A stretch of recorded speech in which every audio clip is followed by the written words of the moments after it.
Hello, good morning, my dear student. Your Renu ma'am is appearing again in front of you with new chapter, that is the tsunami. Tsunami is a Japanese language. Do you know? It is a long high sea wave caused by an earthquake or other disturbances. In 26 December 2004, Indian Ocean earthquake and tsunami affected Thailand and some parts of India, such as the Andaman Nicobar Island and the Tamil Nadu coast. In this earthquake, some 1,50,000 people lost their lives, but animals suffered very few casualties. Perhaps they had sensed the coming earthquake and they ran to shelter high places. This chapter recounts a few stories of bravery and intelligence when tsunami hit the Andaman. Now let's start this chapter in simple language. Tsunami समुद्र में उठने वाली बहुत विशाल शक्तिशाली लहर को कहते हैं।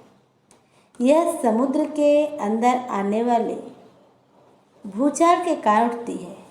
ऐसी एक विपदा या आपदा 26 दिसंबर 2004 में कई देशों में आई थी, परंतु सबसे अधिक प्रभावित क्षेत्र भारत के कुछ समुद्री तट थे।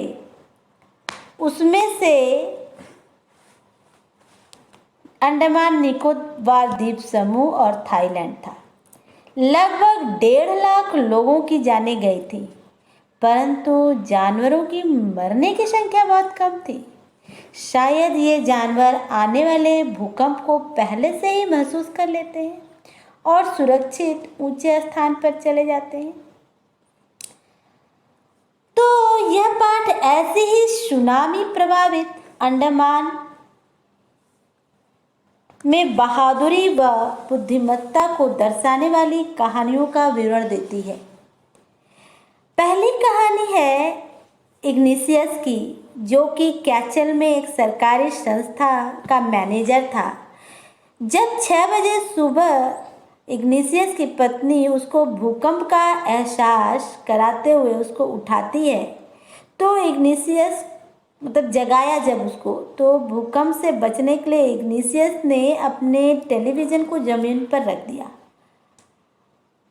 और फिर परिवार के सारे सदस्य को लेकर वह बाहर चला गया। जब धरती का हिलना रुका तो समुद्र की सतह से उफान आने लगी। लहरें उस व्यक्ति के दोनों बच्चों को, ससुर को, सास को बहा ले गई। उसकी पत्नी और उसके साले भी उस लहर में बह गए, लेकिन इग्निशियस अपने 3 बच्चों के साथ बच गया। अब अगली कहानी है बहादुर संजीव की। संजीव जो है एक सिपाही था। उसने खुद को और अपनी पत्नी को और अपनी छोटी सी बच्ची को इस लहर से तो बचा लिया, लेकिन तभी उसको पीछे से चीखने की आवाज़ आती है, मानो कोई उसे सहायता मांग रहा हो। और जब वो देखता है तो वह आवाज़ उसके गेस्ट हाउस के जो कुक जॉन था उसकी पत्नी की थी। परंतु जब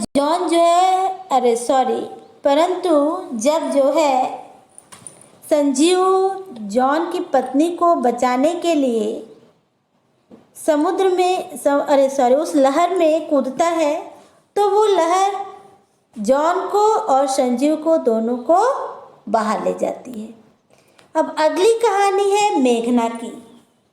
मेघना 13 वर्ष की एक लड़की थी।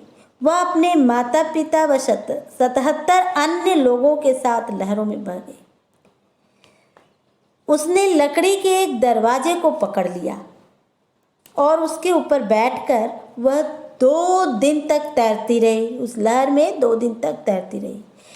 11 बार राहत पहुंचाने वाले हेलीकॉप्टर उसके ऊपर से गुजरे, लेकिन वो लोग इसको देख नहीं पाए। अंत में एक लहर ने उसे तट पर पहुंचा दिया और वह इस प्रकार बच गई। नेक्स्ट स्टोरी है अलमाज जावेद की, जो एक 10 वर्ष की छात्रा थी। पोर्ट ब्लेयर स्कूल में, कॉन्वेंट स्कूल में पढ़ती थी।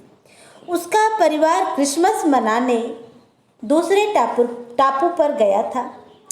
अलमाज के पिता ने सुबह समुद्री लहरों को पीछे हटते देखा था। वह समझ गया कि लहरें पूरी वेग से वापस लौटेंगी, क्योंकि सुनामी में यही होता है ना, समुद्र जितनी तेज़ी से पीछे पानी जाता है उतनी ही तेज़ी से आगे आता है। इसका मतलब ही समुद्र में जो है तूफान आने वाला है। तो उसने अपने परिवार को सुरक्षित स्थान पर ले जाने की पूरी चेष्टा की। अलमाज के पिता ने पूरी चेष्टा की कि अपने परिवार को सुरक्षित स्थान पर पहुंचा दे, परंतु उसके पिता व दादा उस विशाल लहरों में बह गए। उसकी माँ व चाचियाँ भी उस विशाल लहर में बह गईं। अलमाज खुद एक लकड़ी के लट्ठे पर चढ़कर बैठ गई और वह वहीं बेहोश भी हो गई। बाद में वह अपने आप को एक हॉस्पिटल में पाती है।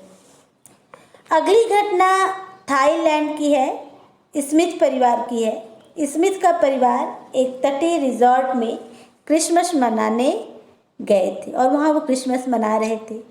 माता पिता तथा उसकी 2 बेटियाँ थीं। 26 दिसंबर 2004 को समुद्र का पानी जो है रिजॉर्ट में अंदर आने लगा। जब अंदर आने लगा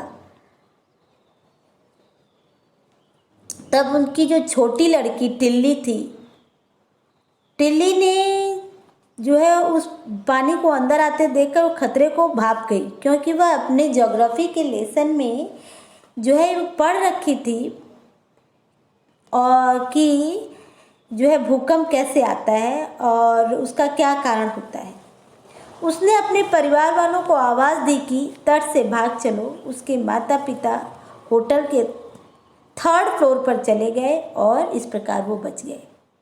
तो इस तरह ज्योग्राफी के लेसन की जानकारी ने उनकी जान बचा ली। मनुष्य तो अपने प्राण खो बैठते हैं, जबकि वन्य तथा पालतू पशु पंछी समय रहते खतरे को महसूस कर लेते हैं।